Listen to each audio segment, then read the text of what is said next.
지금까지 이전에 봤던 고린도 교회의 모습들은 많은 문제점들을 우리가 확인했고 하나하나 관련된 사도 바울이 어떻게 지도했고 가르쳤고 권면했었는지를 살폈습니다. 지난 시간에 우리가 말씀 15장 초반부에 보면서 고린도 교회 성도들이 그 교회 속에서 드러나는 여러 가지 많은 문제점들, 예를 들면 비도덕적이고 비윤리적이고 비복음적인 그런 어떤 모습의 내용들을 보면서 사도 바울은 구원의 문제와 결부시키면서 그들의 잘못된 내용들을 심히 책망했던 말씀을 보았습니다. 이제 오늘은 12절 이후로 내용을 보게 되는데, 읽었던 본문에 보면 고린도 교회 성도들 중에 부활이 없다, 죽은 자에게 부활이 없다라고 주장하는 사람들이 있었다는 거죠. 여러분, 이런 어떤 고린도 교회 안에 일어나는 다양한 주장들 혹은 현상들, 문제점들, 그 중심에 무엇이 가장 문제인가를 오늘을 살아가는 우리에게 오늘 이 성경은 교훈하는 것이 있습니다. 그것이 뭐냐면 현대교회 성도들이 알아야 될 사실 중에 하나가 하나님 앞에서 바른 신앙, 하나님 앞에서 바른 믿음의 정도를 걸어갈 수 있는 것, 오히려 신앙 속에서 비윤리적이고 비도덕적이고 신앙이 독선적이고 신앙이 주님 앞에 잘못된 모습으로 드러나는 많은 현상, 그 원인이 어디에 있는가? 그 많은 이유 중에 하나는 하나님 앞에서의 바른 신앙, 하나님 앞에서 바른 교리, 이 부분이 부재할 때 성도 안에는 비복음적인 많은 문제점들이 교회 안에 일어나게 된다는 사실입니다. 그래서 우리는 성경을 볼 때 지상에 많은 교단이 있고 많은 신학적인 관점이 있으나 여러분이 속해 있는 장로교, 특히 합동교단에 있는 우리 교회가 속해 있는 교단의 성경적인 신학 그리고 바른 교리에 대한 시각은 우리의 믿음뿐만 아니라 우리의 삶을 주님 앞에 올곧고 바르게 살아가게 만드는 기둥과 같다라는 사실이죠. 그래서 우리들은 늘 성경을 보면서 하나님이 우리에게 전해주신 진리가 무엇인가에 대한 갈구하는 마음이 꼭 있어야 됩니다. 그래서 말씀의 제목을 전하고 지키고 살아야 할 복음, 그렇게 전했습니다. 이런 우리가 지키고 전하고 살아내야 될 이 복음, 그 모든 이 하나님의 복음을 우리의 삶 속에 적용하고 살아내기 위해서는 가장 먼저 전제되어지는 것은 내가 복음이 뭔지를 알아야 되죠.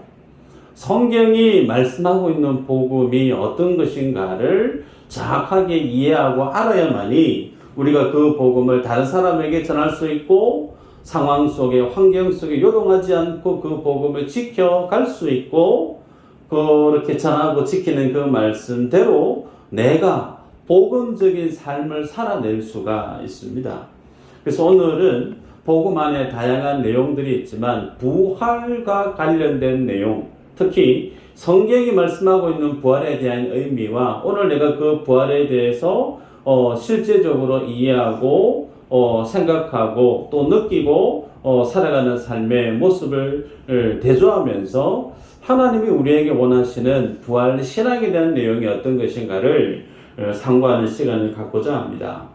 읽었던 3절 4절에 보면 내가 받은 것을 먼저 너희에게 전하였노니 이는 성경대로 그리스도께서 우리 죄를 위하여 죽으시고 장사 지낸 바 되셨다가 성경대로 사흘 만에 다시 살아나사라고 말씀을 합니다.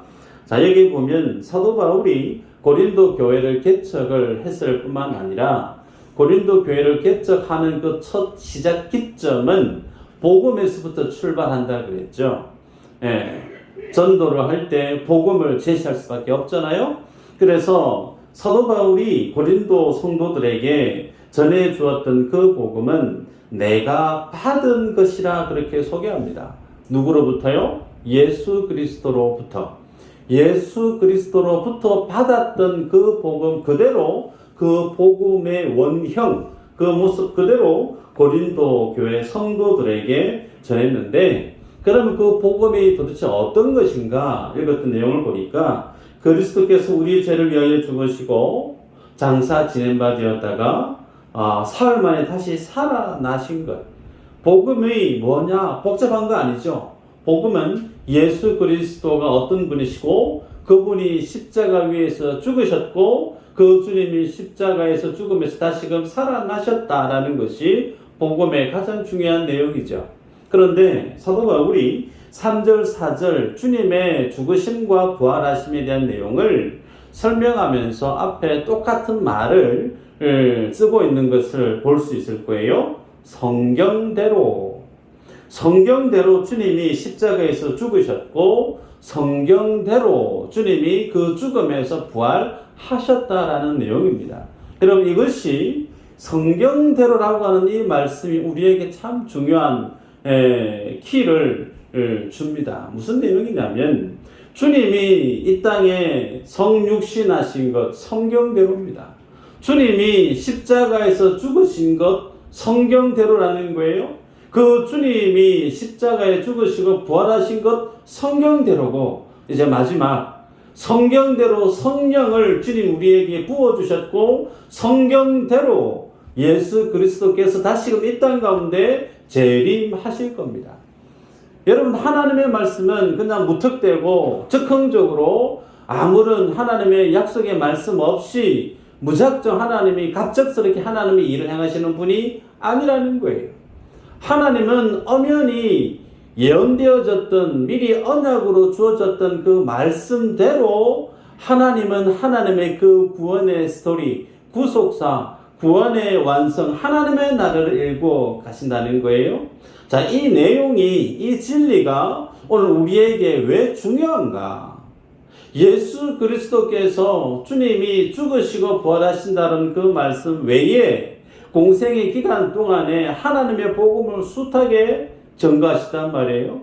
그런데 상징적으로 그 주님이 죽으시고 부활하신 그 모습이 오늘 나에게 무엇을 제시하고 있느냐면 예수님이 하신 말씀대로, 예수님이 이 땅 가운데 전가하셨던 그 주의 성경의 말씀대로 그리스도 안에 있는 나도 뭐 한다는 거예요? 부활하게 되어진다는 겁니다.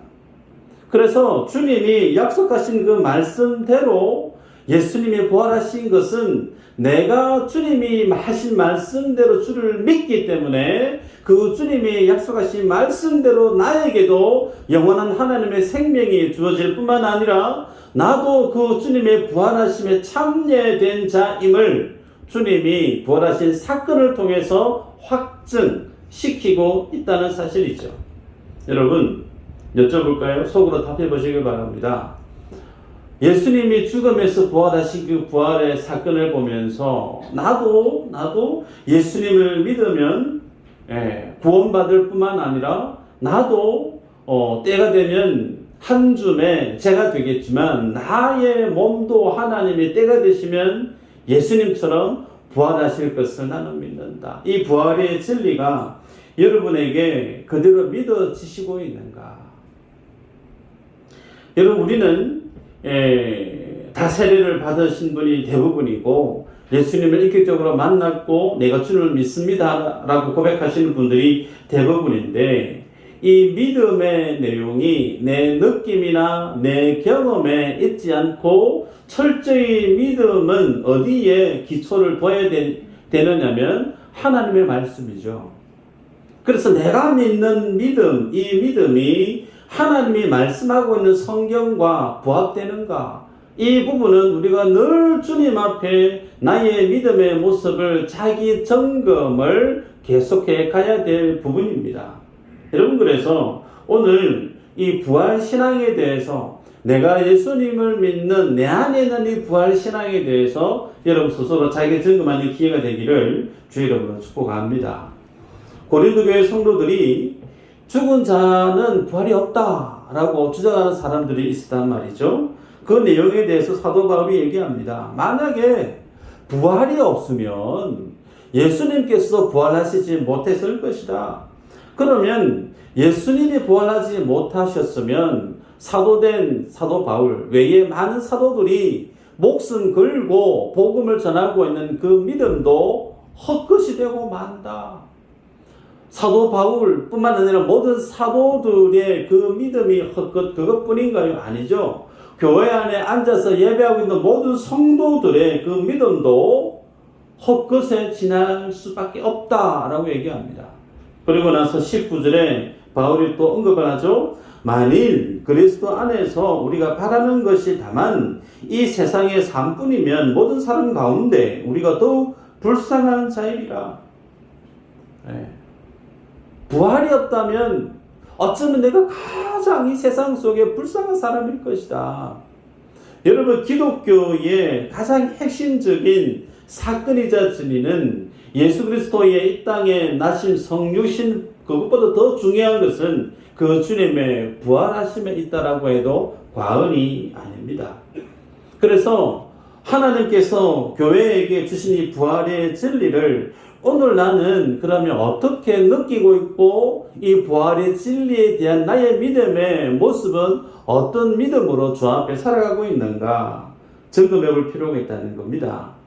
여러분, 저는 주중에 살아가는 19중에 한 분을 천국에 보내드렸습니다.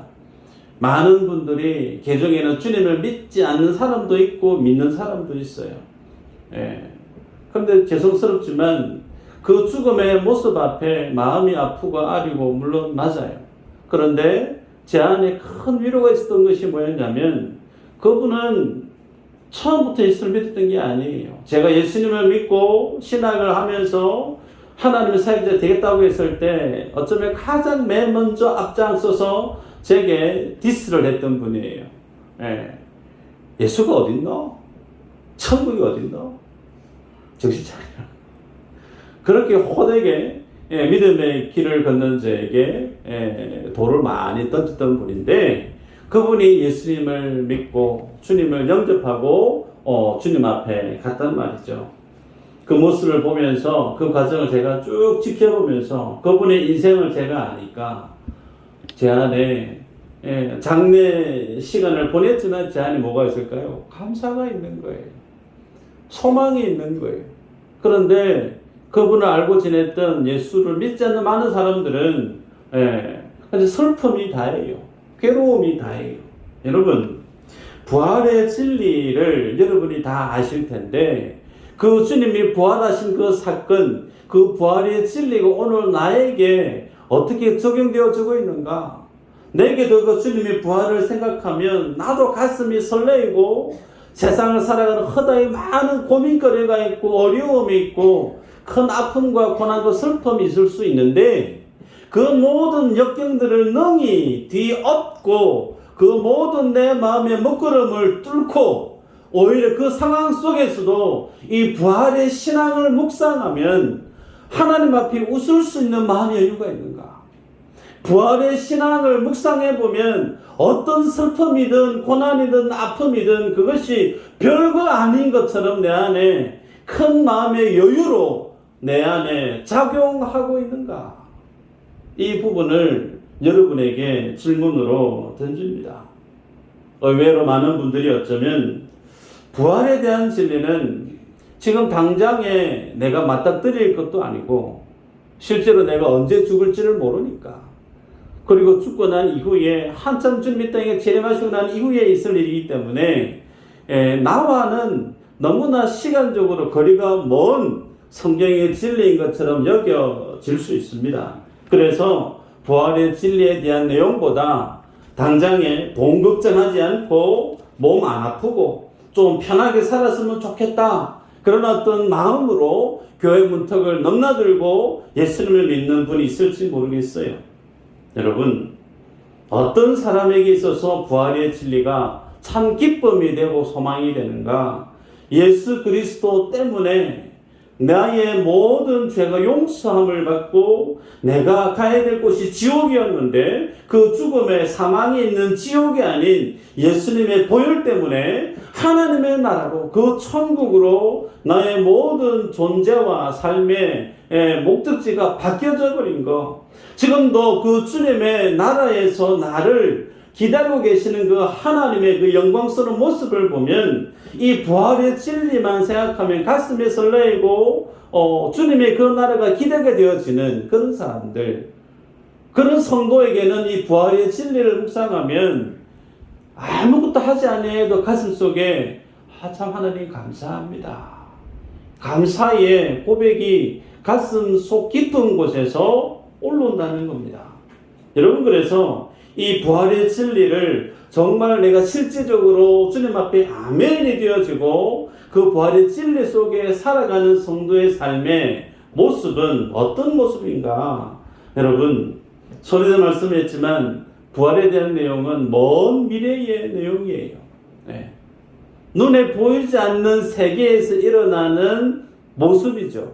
그래서 이 부활의 진리를 굳게 믿고 살아가는 성도는 눈에 보이는 세상을 삶의 목표로, 삶의 목적으로 삼고 살아가지 않고 부활의 진리를 굳게 믿고 살아가는 성도는 보이지 않는 세계, 보이지 않는 하나님의 나라에 내 삶의 목표를 두고 삶의 목적을 삼고 살아가는 삶이라는 겁니다. 그래서 17절에 보면 그리스도께서 다시 살아나신 일이 없으면 너희의 믿음도 헛되고 너희가 여전히 죄 가운데 있을 것이요. 반대 해석하면 예수님이 살아나셨기 때문에 나의 믿음이 유효하다는 거죠.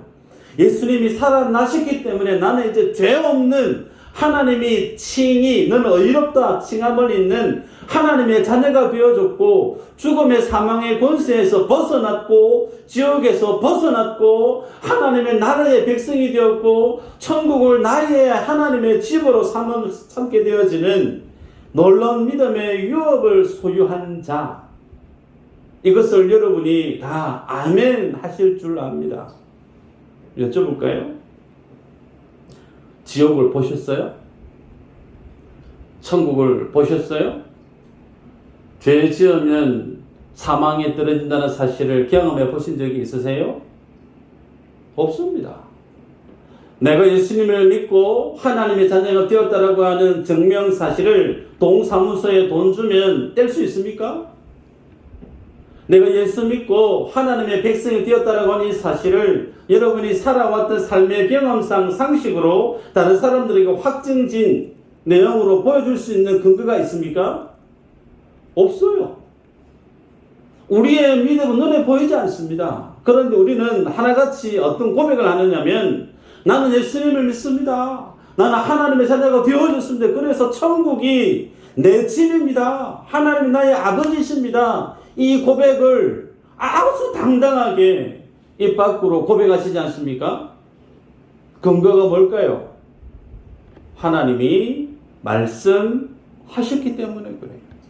성경대로 주님이 죽으셨고 성경대로 살아나셨다라고 하는 그 성경, 하나님이 우리에게 말씀을 기록한 하나님의 말씀이 우리에게 사실로 우리에게 믿음으로 받아들여지니 눈에 보이지 않는 세계에 대한 믿음의 결과물들에 대해서 우리가 믿음의 확신의 고백을 하며 살아가게 되죠. 여러분, 그래서 이 부활의 진리를 정말 제대로 믿는 성도는 눈에 보이지 않는 세상을 삶의 목표로 살아갑니다. 그러면 이 부활의 신앙을 가슴속에 믿음의 근거로 굳게 자리하고 살아가는 성도는 일상, 내 눈앞에 펼쳐지는 일상의 삶에 대한 해석, 이것을 어떻게 이해하고 받아들이고 살아가는가? 여러분, 사람이 세상을 살아갈 때 안 아파 본 적이 있을까요? 위기를 경험해보지 않은 사람이 있을까요? 슬픔을 경험해보지 않은 사람이 있을까요? 다 있습니다. 네, 다 있어요. 그런데 이 부활신앙을 주님 앞에 경고히 내 믿음의 가장 밑에 베이스에 깔고 그 위에 믿음의 삶을 살아가는 성도는 내 인생 속에 휘몰아치는 허다히 많은 인생사 속에 일희일비하지 않는 큰 믿음의 여유를 지니게 되더라는 사실입니다. 여러분 안에 나는 이 부활의 신앙 위에 제대로 내가 주님을 믿고 있는 믿음의 사람이 맞는가 점검할 수 있는 키를 2개 드립니다. 첫 번째, 부활의 진리가 내 신앙의 근본으로 자리에 있는 성도는 그 삶 속에 무엇이 표징으로 나타나느냐면 감사가 끊이지 않는다는 거예요. 사도 바울이 범사에 감사하라 그렇게 권면했죠. 데살로니가 전서에서. 그죠? 자, 그러면 범사에 감사할 수 있는 이유가 어디에 있는가? 여러분, 예수 그리스도를 믿음으로 내 모든 삶이 예수님의 부활에 함께 결부되어져 있기 때문에 어떤 삶을 살든 나는 어떤 인생으로 결론되어지죠? 예수 그리스도와 함께 부활의 삶을 마주하게 됩니다. 그 과정 속에 사업이 사연길을 갈 수 있고 어떤 큰 아픔이 있을 수 있고 큰 사건이 예기치 않은 사건이 내 인생 앞에 다 펼칠 수 있어요. 그것이 무엇이든지 간에 마지막에 뭐라는 거예요? 예수 그리스도와 함께 나는 부활에 참여한 자가 되어졌기에 그 부활에 참여된 자는 예수의 생명을 소유한 자예요. 하나님이 그 나를 소유한 자란 말입니다. 그 사실을 아는 자는 범사에 뭐라는 거예요? 감사가 끊이지 않는다라는 겁니다. 그럼 여러분의 실제 삶의 내용을 한번 돌아볼까요? 직장에서 혹은 세상에서 여러 많은 사람들과 부딪히며 살아가는데 때로는 어떤 사람의 내 자존심을 이렇게 스크래치를 낼 수 있습니다. 또 어떤 사람은 내 삶 속에 손해를 끼치는 사람이 있을 수 있을 거예요.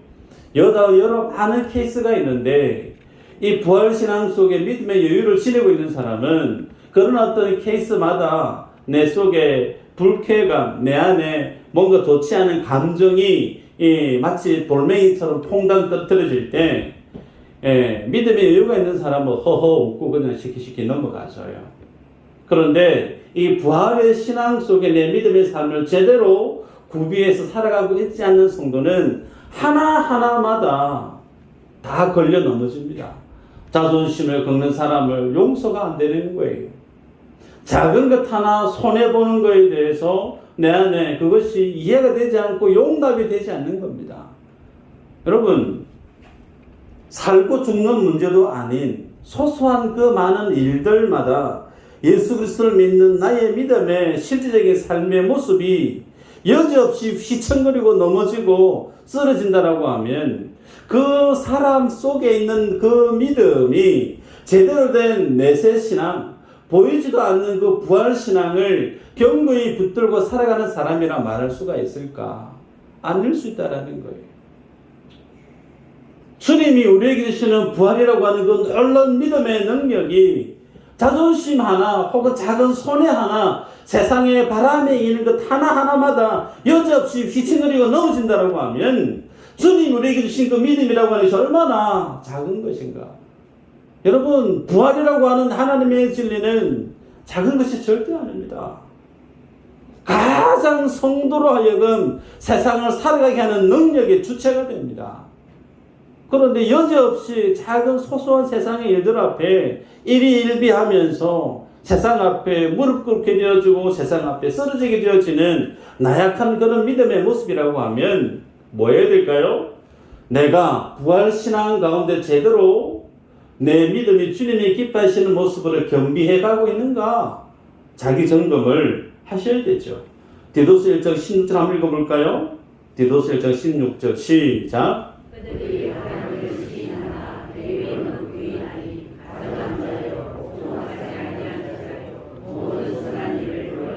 아멘.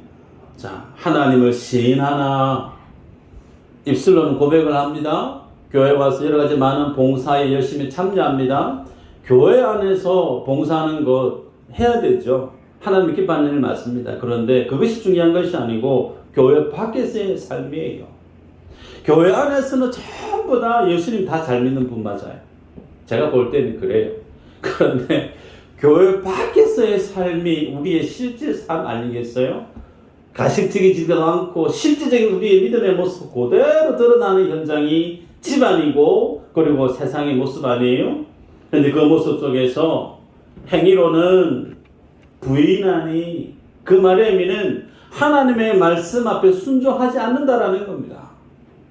성령의 세미한 음성 듣기를 절개하지 않는다라는 거예요. 여전히 예수님 믿는다고 하지만 세상 속에서는 내 자존심이 먼저고 내 감정이 먼저고 내 이익이 먼저고 하나님의 뜻이나 하나님의 말씀이 전혀 내 삶에 브레이크로 혹은 삶의 동력으로 작용하지 않고 있는 삶의 모습, 그렇게 살아가는 성도의 삶을 성경이 뭐라고 정의합니까? 가증한 자요. 가증한 자요. 그리고 모든 선한 일을 버리는 자니라. 여러분, 우리가 예수님을 믿고 부활신앙을 지닌 하나님의 사람이라면 당연히 그 부활신앙의 결과물들이 우리 삶들 속에 자리해야 된다는 거예요.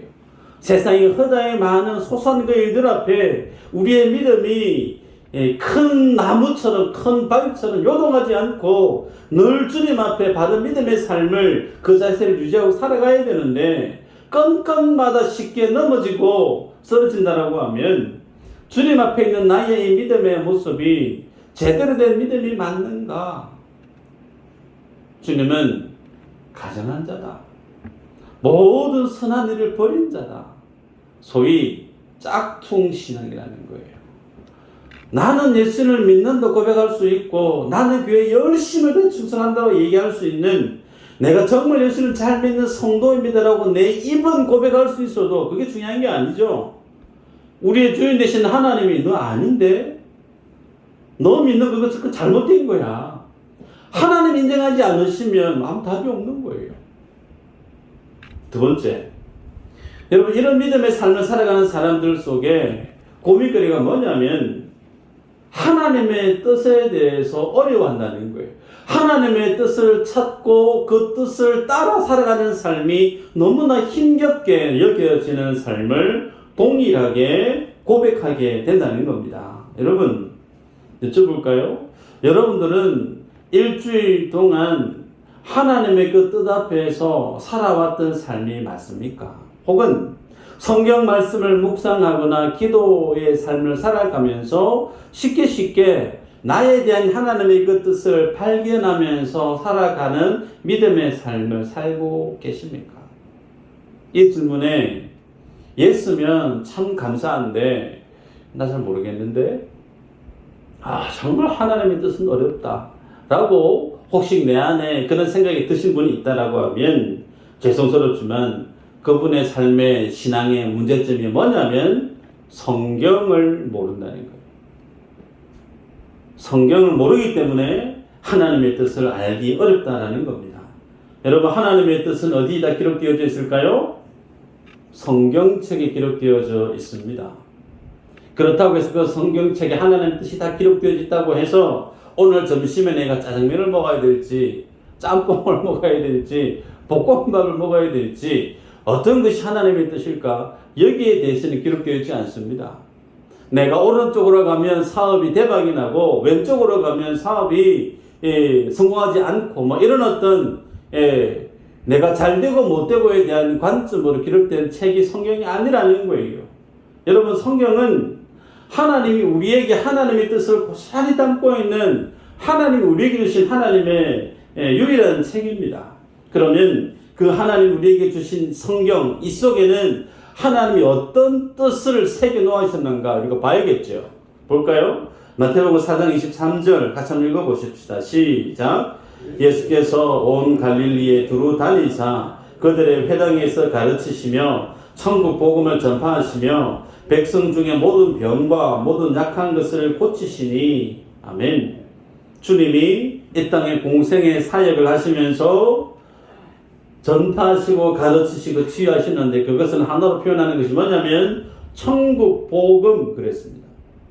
예수님이 성경책에 기록하고 있는 주된 메인 하나님의 뜻을 소상히 기록하고 있는 것이 어떤 내용이냐면 천국 복음에 대해서 주님이 하나님의 뜻을 고스란히 담고 있는 책이 성경이라는 거예요. 또 하나 볼까요? 요한복음 10장 10절 시작. 도둑이 오는 것은 도둑질하고 죽이고 멸망시키려는 것뿐이요 내가 온 것은 양으로 생명을 얻게 하고 더 풍성히 얻게 하려는 것이라. 주님이 왜 오셨다고요? 생명을 얻게 하기 위해서. 여러분, 성경은 주님 앞에 죄 지은 인생, 지옥 가야 될 그 인생, 그 영혼들을 하나님의 나라로 옮기는 하나님의 백성이 되는 그 길을 기록한 책이 성경이에요. 성경과 예수님의 가장 주된 관심사는 어디에 있느냐면 생명에 있다는 거예요. 그래서 우리가 성경을 보면서 우리가 하나님의 뜻을 구할 때 하나님이 기록된 이 목적인 성경의 관점에 맞추어서 성경을 볼 때 우리는 우리에 대한 하나님의 뜻을 발견할 수 있습니다. 그것은 하나님의 나라와 성경에 대한 하나님이 주시는 생명에 대한 말씀을 묵상할 때 하나님의 뜻이 어디 있는가 깨닫게 되어져요. 그런데 하나님의 나라에 대해서 관심이 없어요. 생명에 대해서 관심이 없어요. 많은 분들이 이 땅 가운데 뭐 먹고 살까? 뭐 입고 살까? 소위 생존의 문제를 가지고 성경을 들여다보는 겁니다. 하나님의 영광이 무엇이고 하나님이 기뻐하시는 그 나라의 계획이 무엇인지에 대해서 관심 갖고 보는 것이 아니고 내가 이 땅 가운데 살면서 얼마나 잘 살 수 있고 편안하게 살아갈 수 있고 남부르지 않게 살아갈 수 있는 방법이 뭘까? 소위 세상에서 성공이라고 하는 목적으로 나 중심의 나 필요의 관점에서 성경을 보게 되어지면 하나님의 뜻을 보기 쉬운가? 아니요. 선풍기를 샀어요. 사면 안에 들어오는 게 매뉴얼이죠. 가이드북이 있어요. 선풍기 관련된 가이드북 안내 책자를 봐야 선풍기를 잘 작동할 수 있습니다. 그죠? 그런데 선풍기 사놔놓고 보고 있는 책이 백과사전 책을 보고 있어요. 아무 상관이 없는 겁니다. 성경은 우리로 하여금 하나님 앞에 어떻게 생명을 얻게 되어지고 하나님의 나라에 대해서 어떻게 하나님 우리에게 오셔서 일을 하시고 하실 것인지에 대한 내용을 기록하고 있다는 겁니다. 여러분, 그래서 이 부활신앙을 지니고 있는 사람, 하나님의 생명에 준하는 삶의 관점으로 주 앞에 살아갑니다. 우리가 성경을 보는 관점을 하나님이 기록하고 있는 생명의 관점, 하나님의 천국 복음의 관점으로 성경을 보아야만 우리가 하나님의 뜻을 선명히 보게 되더라는 거예요. 이거 없이 성경 1독하고 50독하고 100독하고 의미 없다는 겁니다. 여러분, 그러면 이 부활신앙을 지닌 사람들이 살다 간 인생의 내용을 한번 볼까요? 히브리서 11장 24절 이후로 한번 읽어보십시다. 같이 한번 읽어볼까요? 시작. 믿음으로 모세는 장성하여 바로의 공주의 아들이라 칭함받기를 거절하고 도리어 하나님의 백성과 함께 고난받기를 잠시 죄악의 낙을 누리는 것보다 더 좋아하고 그리스도를 위하여 받는 수모를 애굽의 모든 보화보다 더 큰 재물로 여겼으니 이는 상 주심을 바라봄이라. 아멘. 부활신앙을 지닌 사람, 성경이 말씀하는 복음 가운데 살았던 믿음의 선배들의 삶은 여러분 세상의 성공, 세상의 출세, 세상의 행복을 위해서 살았던 삶이 아니고 그리스도를 위해서 수모를 당하는 삶을 더 좋아했다. 성경이 그렇게 기록하고 있습니다. 왜 세상이 주는 성공과 세상이 주는 그런 행복의 길을 다 포기해버리고 고난과 수모의 길을 더 좋아하고 그 길을 걸어갔다라고 말씀을 기록하고 있는가? 마지막에 이는 상 주심을 바라보리라. 이 상이 어떤 상이냐면 예수 그리스도십니다. 예수 그리스도가 생명이에요. 예수 그리스도가 하나님의 나라예요. 예수 그리스도가 우리에게 주시고자 했던 참 생명의 전부란 말이에요. 그 주님이 생명이고 그 주님이 천국이기 때문에 생명 되실 주님보다 더 귀한 것이 없기 때문에 이 땅에서 고난의 삶을 톱으로 몸이 두동강이 나는 그 삶을 마다하지 않았다라는 겁니다. 진짜인가 확인해 볼까요? 히브리서 11장 35절 한번 보십시다. 시작.